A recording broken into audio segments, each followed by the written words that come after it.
ಮೊಟ್ಟೆನ ಒಂದು ಚೂರು ಒಡೆಯದ ಹಾಗೆ ಹೇಗೆ ಬೇಯಿಸೋದು, ಕಮ್ಮಿ ಟೈಮಲ್ಲಿ ಹೇಗೆ ಬೇಯಿಸೋದು, ತುಂಬಾ ಕಮ್ಮಿ ಗ್ಯಾಸ್ ಯೂಸ್ ಮಾಡಿಕೊಂಡು ಹೇಗೆ ಬೇಯಿಸೋದು, ಎಲ್ಲ ಸೀಕ್ರೆಟ್ ಟಿಪ್ಸ್ ಒಂದೇ ವಿಡಿಯೋದಲ್ಲಿ ಮೊಟ್ಟೆ ಪ್ರಿಯರಿಗೋಸ್ಕರ. ಹಲೋ ನಮಸ್ತೆ, ಹೇಗಿದ್ರೆಲ್ಲರೂ? ನಾನು ಇದಕ್ಕಿಂತ ಮುಂಚೆ ಕೂಡ ಮೊಟ್ಟೆನ ಸರಿಯಾಗಿ ಬೇಯಿಸೋದು ಹೇಗೆ ಮತ್ತು ಕಮ್ಮಿ ಗ್ಯಾಸಲ್ಲಿ ಬೇಯಿಸೋದು ಹೇಗೆ ಅನ್ನೋ ವೀಡಿಯೋಗಳನ್ನು ಮಾಡಿದ್ದೆ. ತುಂಬಾ ವೈರಲ್ ಆಗಿದೆ ಎಲ್ಲ ವೀಡಿಯೋಸ್ ಕೂಡ. ಇವತ್ತಿನ ವೀಡಿಯೋದಲ್ಲಿ ಎಲ್ಲ ಟಿಪ್ಸನ್ನು ಒಟ್ಟಿಗೆ ಮಾಡಿ ನೋಡಿದವರಿಗೆ ಕೂಡ ಡಿಫ್ರೆಂಟಾಗಿ, ನೋಡೋದವರಿಗೆ ಕೂಡ ಸೂಪರ್ ಆಗಿರುವಂತಹ ಕೆಲವು ಟಿಪ್ಸನ್ನು ಹೇಳ್ತಾ ಇದ್ದೀನಿ. ಅದೇನು ಅಂತಂದರೆ, ಮೊಟ್ಟೆನ ಸರಿಯಾಗಿ ಬೇಯಿಸೋದು ಹೇಗೆ, ಕಮ್ಮಿ ಟೈಮಲ್ಲಿ ಬೇಯಿಸೋದು ಹೇಗೆ, ಕಮ್ಮಿ ಗ್ಯಾಸಲ್ಲಿ ಬೇಯಿಸೋದು ಹೇಗೆ, ಒಡೆಯದ ಹಾಗೆ ಬೇಯಿಸೋದು ಹೇಗೆ, ಹಾಗೆಯೇ ಒಂದು ಚೂರು ಕ್ರ್ಯಾಕ್ ಆಗೋದಾಗೆ ಮೊಟ್ಟೆ ಸಿಪ್ಪೆ ಸುಳಿಯೋದು ಹೇಗೆ ಅನ್ನೋದನ್ನು ಎಲ್ಲದನ್ನು ಹೇಳ್ಕೊಡ್ತಾ ಇದ್ದೀನಿ. ಎಲ್ರಿಗೂ ಅಂದರೆ ಮೊಟ್ಟೆ ತಿನ್ನುವವರಿಗೆ ಎಲ್ರಿಗೂ ತುಂಬಾ ಹೆಲ್ಪ್ ಆಗುತ್ತೆ ಈ ವಿಡಿಯೋ. ನೋಡಿ, ಶೇರ್ ಮಾಡಿ. ಹಾಗೆಯೇ ಇಲ್ಲಿ ತನಕ ನೀವು ಯಾರಾದರೂ ನನ್ನ ಚಾನೆಲ್ಗೆ ಸಬ್ಸ್ಕ್ರೈಬ್ ಆಗಿಲ್ಲದಿದ್ದರೆ ಸಬ್ಸ್ಕ್ರೈಬ್ ಆಗಿ, ನನ್ನ ಎಲ್ಲ ವೀಡಿಯೋಸ್ನ ನೋಡಿ, ಲೈಕ್ ಮಾಡಿ, ಶೇರ್ ಮಾಡಿ, ನನ್ನ ಈ ಪ್ರಯತ್ನನ ಸಪೋರ್ಟ್ ಮಾಡಿ. ಥ್ಯಾಂಕ್ಸ್ ಎಲ್ರಿಗೂ. ನೋಡಿ, ನಾವು ಮೊಟ್ಟೆಯನ್ನು ಅಂಗಡಿಯಿಂದ ತರುವಾಗಲೇ ಫಸ್ಟ್ ಮಾಡಬೇಕಾಗಿರೋ ಕೆಲಸ ಏನು ಅಂತಂದರೆ, ಕ್ರ್ಯಾಕ್ಸ್ ಏನಾದರೂ ಇದೆಯಾ ಅಂತ ಚೆಕ್ ಮಾಡ್ಕೋಬೇಕು. ನೀವು ಕ್ರ್ಯಾಕ್ಸ್ ಇರೋ ಮೊಟ್ಟೆಯನ್ನು ತರೋದೇ ಬೇಡ. ಯಾಕಂತಂದರೆ ಕೆಲವೊಂದು ಸರಿ ತಂದ ನಂತರನೂ ಕ್ರ್ಯಾಕ್ಸ್ ಇರುತ್ತೆ, ಅದನ್ನ ಸಪ್ರೇಟಾಗಿ ತೆಗೆದುಬಿಡಿ, ಬಿಸಾಡ್ಬೋದು, ಇಲ್ಲ ಆಮ್ಲೆಟ್ ಏನಾದರೂ ಮಾಡ್ಬೋದು ಇಮಿಡಿಯೇಟ್ ಕ್ರ್ಯಾಕ್ ಆಗಿದ್ದಿದ್ರೆ. ಇನ್ನೊಂದು ಏನು ಅಂತಂದರೆ, ಮೊಟ್ಟೆನ ಸೆಕೆಗಾಲದಲ್ಲಿ ನಾವು ಯಾವತ್ತೂ ಹೊರಗಡೆ ಇಡಬಾರ್ದು. ಸೆಕೆಗಾಲದಲ್ಲಿ ಮೊಟ್ಟೆ ಬೇಗ ಹಾಳಾಗುತ್ತೆ. ಆದ್ದರಿಂದ ಮನೆಯಲ್ಲಿ ಫ್ರಿಡ್ಜ್ ಇದ್ದರೆ ಆದಷ್ಟು ಫ್ರಿಡ್ಜಲ್ಲಿ ಇಡಿ, ಇಲ್ದಿದ್ರೆ ಕೂಲಾಗಿರೋ ಪ್ಲೇಸಲ್ಲೇ ಮೊಟ್ಟೆನ ಇಡಬೇಕು. ಸೆಕೆ ಇರುವಂತಹ ಪ್ಲೇಸಲ್ಲಿ ಮೊಟ್ಟೆ ಇಟ್ಟರೆ ಮೊಟ್ಟೆ ಬೇಗ ಹಾಳಾಗುತ್ತೆ. ನಾವು ಮೊಟ್ಟೆದು ಆಮ್ಲೆಟ್ ಆದರೂ ಮಾಡ್ಕೊಳ್ಳೋಣ, ಪದಾರ್ಥಕ್ಕಾದರೂ ಹಾಕ್ಕೊಳ್ಳೋಣ, ಅಥವಾ ಬೇಯಿಸಿ ಆದರೂ ತಿನ್ನಿ, ಹೇಗಾದರೂ ತಿನ್ನೋಕ್ಕಿಂತ ಬೇಯಿಸೋಕ್ಕಿಂತ ಮುಂಚೆ ನಾವು ಮೊಟ್ಟೆನ ಕಂಪಲ್ಸರಿಯಾಗಿ ಹೊರಗಡೆಯಿಂದ ತರ್ತೀವಿ ಅಂತಂದರೆ ಕಂಪಲ್ಸರಿಯಾಗಿ ತೊಳ್ಕೊಳ್ಳೇಬೇಕು. ಯಾಕಂತಂದರೆ ಸಿಕ್ಕಾಪಟ್ಟೆ ಡಸ್ಟ್, ಕೊಳಕು, ಗಲೀಜು ಏನೆಲ್ಲ ಇರುತ್ತೆ. ನೀರಿಗೆ ಒಂದು ಸ್ವಲ್ಪ ಉಪ್ಪನ್ನು ಹಾಕಿ, ಕಲ್ಲುಪ್ಪಾದರೆ ಒಳ್ಳೆಯದು, ನೀಟಾಗಿ ಮೊಟ್ಟೆನ ಯೂಸ್ ಮಾಡೋದಕ್ಕಿಂತ ಮುಂಚೆ ತೊಳ್ಕೊಳ್ಳಿ. ಇವಾಗ ನಾನು 2 ವಿಧಾನದಲ್ಲಿ ಮೊಟ್ಟೆನ ಬೇಯಿಸೋದು ಹೇಳ್ಕೊಡ್ತೀನಿ. ಮೊದಲನೆಯದು, ಮೊಟ್ಟೆನ ತುಂಬ ಬೇಗ ಬೇಯಿಸೋದು ಹೇಗೆ ಅನ್ನೋದು. ಒಂದು ಪಾತ್ರೆಯಲ್ಲಿ ನೀರು ತಗೊಳ್ಳಿ. ನೀವು ನೀರು ತಗೊಳ್ಳುವಾಗ ಯಾವತ್ತೂ ಮೊಟ್ಟೆನ ಹಾಕಿ ಅದು ಕರೆಕ್ಟಾಗಿ ಮುಳುಗಬೇಕು. ಅದು ಮುಳುಗಿದ ನಂತರನೂ ಮೇಲ್ಗಡೆ ಸ್ವಲ್ಪ ನೀರು ಉಳಿಬೇಕು, ಅಷ್ಟು ನೀರನ್ನು ತಗೊಳ್ಬೇಕು. ಪಾತ್ರೆಯಲ್ಲಿ ನೀರು ತಗೊಂಡು ಮೊಟ್ಟೆನ ನಿಧಾನಕ್ಕೆ ಹಾಕ್ಕೊಳ್ಳಿ. 1-2 ಡ್ರಾಪಷ್ಟು ವೆನಿಗರ್ ಅಥವಾ ನೀವು ಲಿಂಬೆ ರಸ ಬೇಕಾದರೂ ಹಾಕೋಬೋದು. ಇದು ಏನಕ್ಕಂತಂದರೆ ಮೊಟ್ಟೆ ಬೇಗ ಬೇಯಲಿಕ್ಕೆ ಹೆಲ್ಪ್ ಆಗುತ್ತೆ. ಅದೇ ಥರ ಮೊಟ್ಟೆ ಸಿಪ್ಪೆ ಸುಳಿಯುವಾಗಿದೆಯಲ್ಲ, ಒಂದು ಚೂರು ಕ್ರ್ಯಾಕ್ ಆಗೋದಕ್ಕೆ ಈಸಿಯಾಗಿ ಸಿಪ್ಪೆ ಸುಳಿಲಿಕ್ಕೆ ಹೆಲ್ಪ್ ಆಗುತ್ತೆ. ಹಾಗೆಯೇ ನಾವು ಒಂದು ಡ್ರಾಪಷ್ಟು, ಜಸ್ಟ್ ಒಂದು ಡ್ರಾಪಷ್ಟು ಕುಕ್ಕಿಂಗ್ ಆಯಿಲನ್ನು ಹಾಕ್ಬೋದು. ಕುಕ್ಕಿಂಗ್ ಆಯಿಲನ್ನು ಹಾಕಿದರೆ ಮೊಟ್ಟೆ ಬೇಗ ಬೇಯುತ್ತೆ. ಈ ಸ್ಟೆಪ್ಪಲ್ಲಿ ಮೊಟ್ಟೆ ಬೇಯಿಸಲಿಕ್ಕೆ ನೋಡಿ, ನಾವು ಫಸ್ಟ್ ಕಮ್ಮಿ ಉರಿ ಇಟ್ಕೊಂಡು ಮೊಟ್ಟೆನ ಬೇಯಿಸಬೇಕು. ಇದು ಹೈ ಫ್ಲೇಮ್ ಲೋ ಮಾಡಿದ್ದೀನಿ. ಲೋ ಫ್ಲೇಮಲ್ಲಿಟ್ಟು ಫಸ್ಟ್ ನಾವು ಮೊಟ್ಟೆನ ಬೇಯಿಸಬೇಕು. ಪಾತ್ರೆನ ಸ್ಟವ್ ಮೇಲೆ ಇಟ್ಬಿಟ್ಟು ಇವಾಗ ಜಸ್ಟ್ ಒಂದು ಯಾವುದಾದ್ರೂ ಮುಚ್ಚಳ ಮುಚ್ಚಿಬಿಟ್ಟು ಬೇಯಿಸ್ಕೊಳ್ಳೋಣ. ಮುಚ್ಚಳ ಮುಚ್ಚಿದರೆ ಬೇಗ ಬೇಯುತ್ತೆ. 1-2 ನಿಮಿಷದೊಳಗಡೆ ನೀರು ಕುದಿಲಿಕ್ಕೆ ಸ್ಟಾರ್ಟ್ ಆಗುತ್ತೆ. ಒಂದ್ಸರಿ ಈ ಥರ ನೀರು ಕುದಿಲಿಕ್ಕೆ ಸ್ಟಾರ್ಟ್ ಆದ ನಂತರ ಮತ್ತೆ 1 ನಿಮಿಷ ನಾವು ಲೋ ಫ್ಲೇಮಲ್ಲಿ ಕುದಿಲಿಕ್ಕೆ ಬಿಡಬೇಕು. 1 ನಿಮಿಷ ಆದ ನಂತರ ಇದನ್ನ ಹೈ ಫ್ಲೇಮ್ಗೆ ಇಟ್ಬಿಟ್ಟು ನಾವೊಂದು 4 ನಿಮಿಷ ಮೊಟ್ಟೆನ ಬೇಯಿಸಬೇಕಾಗುತ್ತೆ. ಟೋಟಲ್ ಆಗಿ ಇಲ್ಲಿ 7 ನಿಮಿಷ ಆಗುತ್ತೆ ನಮಗೆ. 2 ನಿಮಿಷ ನಮಗೆ ನೀರು ಕುದಿಲಿಕ್ಕೆ, 1 ನಿಮಿಷ ಲೋ ಫ್ಲೇಮಲ್ಲಿ, ಅದಾದ ನಂತರ 4 ನಿಮಿಷ ನಾವು ಮೊಟ್ಟೆನ ಹೈ ಫ್ಲೇಮಲ್ಲಿ ಬೇಯಿಸಬೇಕಾಗುತ್ತೆ. ಇವಾಗ ನೋಡಿ, ಇದು 4 ನಿಮಿಷ ಹೈ ಫ್ಲೇಮಲ್ಲಿ ಬೆಂದಿದೆ ಮೊಟ್ಟೆ. ಕರೆಕ್ಟಾಗಿ ಮೊಟ್ಟೆ ಇಷ್ಟೊತ್ತಿಗೆ ಬೆಂದಿರುತ್ತೆ. ಬಂದ್ ಮಾಡೋಣ. 1 ನಿಮಿಷ ಬಿಟ್ಬಿಟ್ಟು ನಾವು ಈ ನೀರು ಚೆಲ್ಲಿ ಮೊಟ್ಟೆನ ಡೈರೆಕ್ಟಾಗಿ ಯೂಸ್ ಮಾಡ್ಬೋದು. ನೀರನ್ನು ಚೆಲ್ಲದೆ ಇವಾಗ ನೀವು ನೋಡಿ, ಒಂದು ಚೂರು ಮೊಟ್ಟೆ ಕ್ರ್ಯಾಕ್ ಆಗಲ್ಲ, ಎಷ್ಟು ಸೂಪರ್ ಆಗಿದೆ ನೋಡಿ. ಇದಕ್ಕೆ ಸ್ವಲ್ಪ ತಣ್ಣೀರನ್ನು ಹಾಕ್ಕೊಂಡು ನೋಡಿ, ಒಂದು ಸ್ವಲ್ಪ ಐಸ್ ಹಾಕ್ಕೊಳ್ಳಿ. ಈ ಥರ ಮಾಡೋದ್ರಿಂದ ಮೊಟ್ಟೆ ಬೇಗ ಕೂಲಾಗಿ ಸಿಪ್ಪೆ ಸುಳಿಲಿಕ್ಕೆ ತುಂಬ ಈಸಿ ಆಗುತ್ತೆ. ನೀವು ಐಸ್ ವಾಟರ್ ಹಾಕಿದರೆ ಜಾಸ್ತಿ ಹೊತ್ತು ಇಡಬೇಕಾಗಿಲ್ಲ. ಐಸ್ ವಾಟರ್ ಹಾಕಿಲ್ಲ, ತಣ್ಣೀರು ಹಾಕಿದರೆ 1 ನಿಮಿಷ ಆದರೂ ಬಿಟ್ಬಿಡಿ. ಐಸ್ ವಾಟರ್ ಹಾಕಿದರೆ ಇಮ್ಮಿಡಿಯೇಟಾಗಿ ಒಂದ್ಸರಿ ಮೊಟ್ಟೆನ ಈ ಥರ ಮಾಡಿಬಿಟ್ಟು ಇವಾಗ ಈ ನೀರನ್ನು ಚೆಲ್ಬಿಡೋಣ. ನೋಡಿ, ಬೆಂದಿರೋ ಮೊಟ್ಟೆ ರೆಡಿ ಆಗಿದೆ. ಇವಾಗ ಫೈನಲ್ ಆಗಿ ಇದರ ಸಿಪ್ಪೆನ ಸುಳಿಯೋದು. ಎಷ್ಟು ಪರ್ಫೆಕ್ಟಾಗಿ ಸಿಪ್ಪೆ ಸುಳಿಯೋಕ್ಕೆ ಬರುತ್ತೆ ಅಂತ ನಾನು ತೋರಿಸ್ತೀನಿ ನೋಡಿ.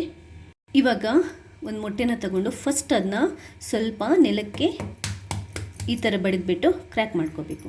ಅದಾದ ನಂತರ ಇವಾಗ ನೋಡಿ,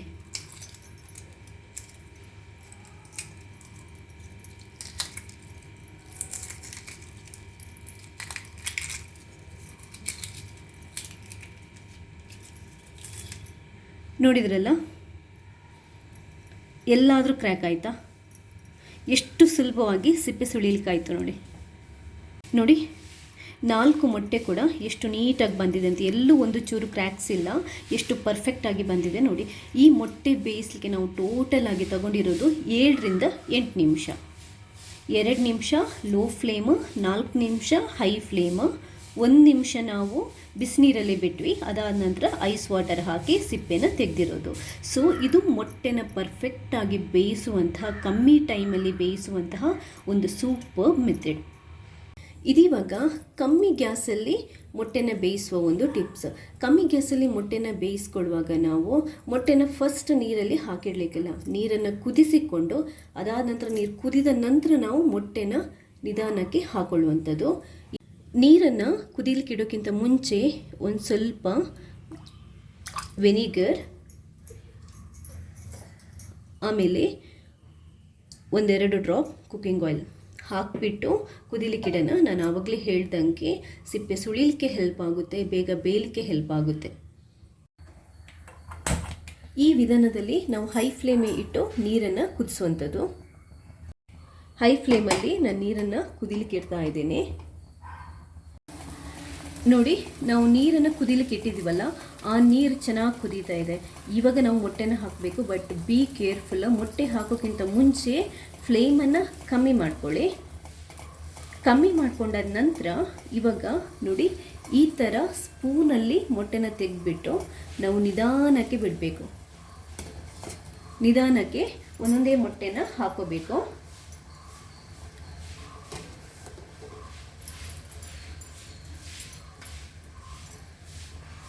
ಕಮ್ಮಿ ಗ್ಯಾಸಲ್ಲಿ ಮೊಟ್ಟೆ ಬೇಯಿಸುವ ವಿಧಾನದಲ್ಲಿ ಮೊದಲು ನೀರನ್ನು ಕುದಿಸ್ಕೊಂಡು ಅದಾದ ನಂತರ ಮೊಟ್ಟೆನ ಹಾಕಿಬಿಟ್ಟು 1 ನಿಮಿಷ ನಾವು ಲೋ ಫ್ಲೇಮಲ್ಲಿ ಬೇಯಿಸಬೇಕಾಗುತ್ತೆ. 1 ನಿಮಿಷ ಲೋ ಗ್ಯಾಸಲ್ಲಿ ಬೆಂದಾಯಿತು. ಇವಾಗ ಗ್ಯಾಸ್ ಫ್ಲೇಮನ್ನು ಹೈ ಮಾಡ್ತಾ ಇದ್ದೇನೆ. ಇದನ್ನ ಇವಾಗ 2 ನಿಮಿಷ ಹೈ ಫ್ಲೇಮಲ್ಲಿ ಬೇಯಿಸ್ಕೊಳ್ಳೋಣ. 2 ನಿಮಿಷ ಹೈ ಫ್ಲೇಮಲ್ಲಿ ಬೆಂದಿದೆ. ನಾನಿವಾಗ ಸ್ಟವ್ ಆಫ್ ಮಾಡ್ತಾ ಇದ್ದೀನಿ. ನೋಡಿ, ಈ ಮೆಥಡಲ್ಲಿ ನಾವು ಮೊಟ್ಟೆ ಬೇಯಿಸಲಿಕ್ಕೆ ಗ್ಯಾಸನ್ನು ಯೂಸ್ ಮಾಡಿರೋದು ಬರೀ 4 ನಿಮಿಷದ ಮಾತ್ರ. 1 ನಿಮಿಷ ನೀರು ಕುದಿಲಿಕ್ಕೆ, 1 ನಿಮಿಷ ಲೋ ಫ್ಲೇಮಲ್ಲಿ ಕುಕ್ ಮಾಡಲಿಕ್ಕೆ, 2 ನಿಮಿಷ ಹೈ ಫ್ಲೇಮಲ್ಲಿ ಕುಕ್ ಮಾಡಲಿಕ್ಕೆ. ನಿಮಗೆ ಡೌಟ್ ಇರ್ಬೋದು, ಮೊಟ್ಟೆ ಇಷ್ಟೊತ್ತಿಗೆ ಬೇಯುತ್ತಾ ಇಲ್ವಾ ಅಂತ. ಮೊಟ್ಟೆ ಇಷ್ಟೊತ್ತಿಗೆ ಸ್ವಲ್ಪ ಬೆಂದಿರುತ್ತೆ, ಬಟ್ ಇದು ಪೂರ್ತಿಯಾಗಿ ಬೇಯಬೇಕು ಅಂತಂದರೆ ಈ ಬಿಸಿ ನೀರಲ್ಲಿ ನಾವು ಇದನ್ನ ಮುಚ್ಚಿಬಿಟ್ಟು ಒಂದು 5 ರಿಂದ 8 ನಿಮಿಷ ಬಿಡಬೇಕು. ಆವಾಗ ನಿಮಗೆ ಕಂಪ್ಲೀಟಾಗಿ ಆ ಬಿಸಿ ನೀರಲ್ಲಿ ಮೊಟ್ಟೆ ಹಾರ್ಡ್ ಬಾಯ್ಲ್ ಆಗುತ್ತೆ. ಇದನ್ನ ಇದೇ ಥರ ಬಿಟ್ಬಿಡೋಣ. ಇವಾಗ ಒಂದು 5-6 ನಿಮಿಷ ಆಗಿದೆ. ನಿಮಗೆ ತುಂಬ ಹಾರ್ಡ್ ಬಾಯ್ಲ್ಡ್ ಎಗ್ ಬೇಕು ಅಂತಂದರೆ ಇದನ್ನ ಜಾಸ್ತಿ ಈ ನೀರು ಕಂಪ್ಲೀಟಾಗಿ ತಣ್ಣಗಾಗೋ ತನಕ ನೀವು ಇಡ್ಬೋದು. ಈಗ ನಾನೊಂದು 5-6 ನಿಮಿಷ ಆದ ನಂತರ ಈ ನೀರನ್ನು ಚೆಲ್ಲಿ ನಿಮಗೆ ಮೊಟ್ಟೆನ ಓಪನ್ ಮಾಡಿ ತೋರಿಸ್ತೇನೆ. ಇವಾಗ ಈ ಬಿಸಿ ನೀರನ್ನು ಚೆಲ್ಲಿ ಇದನ್ನು ಕೂಡ ನೀವು ಡೈರೆಕ್ಟಾಗಿ ಓಪನ್ ಮಾಡಬಾರ್ದು. ಯಾಕಂತಂದರೆ ಬಿಸಿ ಮೊಟ್ಟೆನ ನೀವು ಡೈರೆಕ್ಟಾಗಿ ಓಪನ್ ಮಾಡಿದರೆ ನೀಟಾಗಿ ಬರಲ್ಲ. ಅದಕ್ಕೆ ತಣ್ಣೀರನ್ನು ಹಾಕ್ಕೊಳ್ಳಿ. ಐಸ್ ನೀರನ್ನು ಹಾಕೋಬೋದು, ಅಥವಾ ತಣ್ಣೀರನ್ನು ಹಾಕ್ಕೊಂಡು ಒಂದು 2 ನಿಮಿಷ ಬೇಕಾದರೆ ಬಿಡ್ಬೋದು. ಇಲ್ಲಾಂದರೆ ಜಸ್ಟ್ ಆವಾಗಲೇ ಹಾಕಿಬಿಟ್ಟು ತಣ್ಣೀರನ್ನು ಚೆಲ್ಬಿಟ್ಟು 1 ನಿಮಿಷ ಬಿಟ್ಟು ತಣ್ಣೀರನ್ನು ಚೆಲ್ಬಿಟ್ಟು ನಾವು ಮೊಟ್ಟೆನ ಓಪನ್ ಮಾಡ್ಕೊಳ್ಳೋಣ. ಇದು ನೋಡಿ, ಇವಾಗ ರೆಡಿ ಆಗಿದೆ. ಮೊಟ್ಟೆ ಕರೆಕ್ಟಾಗಿ ತಣ್ಣಗಾಗಿದೆ. ತಣ್ಣಗಾದ ನಂತರ ನಾವು ಸಿಪ್ಪೆ ತೆಗೆದ್ಬಿಡೋಣ. ಇದ್ರದ್ದು ಸಿಪ್ಪೆ ತೆಗೆಯುವಾಗ ನಾನು ಆಗ ಹೇಳಿದಾಗೇ ಜಸ್ಟ್ ಚೂರು ಕ್ರ್ಯಾಕ್ ಮಾಡಿಕೊಂಡು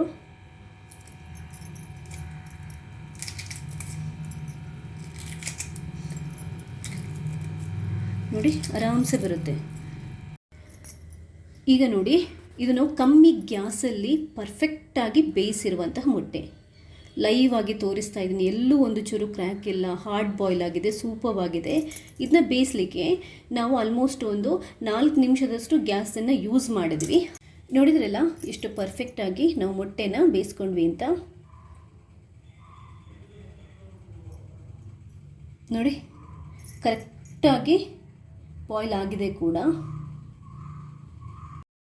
ಇದು ನೋಡಿ, ನಾನು ಒಂದು ಮೊಟ್ಟೆನ ಜನರಲಾಗಿ ಎಲ್ಲರೂ ಬೇಯಿಸ್ತಾರಲ್ವ, ನೀರಿಗೆ ಹಾಕಿಬಿಟ್ಟು ಹೈ ಫ್ಲೇಮ್ ಇಟ್ಕೊಂಡು ದಗದಗ ಅಂತ ನೀರಲ್ಲಿ ಕುದಿಸ್ಕೊಂಡು ಬೇಯಿಸ್ತಾರಲ್ವ, ಆ ಥರ ಬೇಯಿಸಿದ್ರೆ ಏನಾಗುತ್ತೆ ಅಂತ ತೋರಿಸ್ತೇನೆ. ಜಸ್ಟ್ ಒಂದು ಮೊಟ್ಟೆನ ಈ ಕುದಿತಾ ಇರುವಂಥ ನೀರಿಗೆ ಹಾಕ್ತಾ ಇದ್ದೇನೆ. ಇದು ಬೆಂದಾದ ನಂತರ ಯಾವ ಥರ ಆಗ್ತಾ ಇದೆ ನೀವೇ ನೋಡಿ. ನೋಡಿದ್ರಲ್ಲ, ಸೇಮ್ ಮೊಟ್ಟೆ ಕ್ರ್ಯಾಕ್ ಆಗಿಬಿಟ್ಟು ನೀರು ಕುದಿಯುವ ಫೋರ್ಸಿಗೆ ಅದು ಅಂದರೆ ತಳಕ್ಕೆ ಬಡಿಯುತ್ತಲ್ವ ಪಾತ್ರೆದು, ಆವಾಗ ಕ್ರ್ಯಾಕ್ ಆಗಿಬಿಟ್ಟು ಯಾವ ಥರ ಆಗಿದೆ ನೋಡಿ. ಆದ್ದರಿಂದ ನೀವು ಪರ್ಫೆಕ್ಟಾಗಿ ಮೊಟ್ಟೆನ ಬೇಯಿಸಬೇಕು, ಚೆನ್ನಾಗಿರೋ ಮೊಟ್ಟೆನ ಬೇಯಿಸ್ಕೊಂಡು ತಿನ್ನಬೇಕು ಅಂತಂದರೆ ನಾನು ಇವತ್ತು ಹೇಳಿರುವಂಥ 2 ಮೆಥಡಲ್ಲಿ ಯಾವುದಾದ್ರೂ ಒಂದನ್ನು ಫಾಲೋ ಮಾಡ್ಬೋದು. ನನ್ನ ಇವತ್ತಿನ ಈ ವಿಡಿಯೋ ನಿಮಗೆ ಇಷ್ಟ ಆಗಿದ್ದಲ್ಲಿ ಲೈಕ್ ಮಾಡಿ, ಹಾಗೆಯೇ ಇಲ್ಲಿ ತನಕ ನೀವು ಯಾರಾದರೂ ನನ್ನ ಚಾನೆಲ್ಗೆ ಸಬ್ಸ್ಕ್ರೈಬ್ ಆಗಿಲ್ಲದಿದ್ದರೆ ಸಬ್ಸ್ಕ್ರೈಬ್ ಆಗಿ, ನನ್ನ ಎಲ್ಲ ವೀಡಿಯೋಸ್ನ ನೋಡಿ ಲೈಕ್ ಮಾಡಿ, ಶೇರ್ ಮಾಡಿ. ನನ್ನ ಈ ಪ್ರಯತ್ನನ ಇದೇ ಥರ ಸಪೋರ್ಟ್ ಮಾಡ್ತಾನೆ ಇರಿ. ಥ್ಯಾಂಕ್ಸ್ ಎಲ್ರಿಗೂ.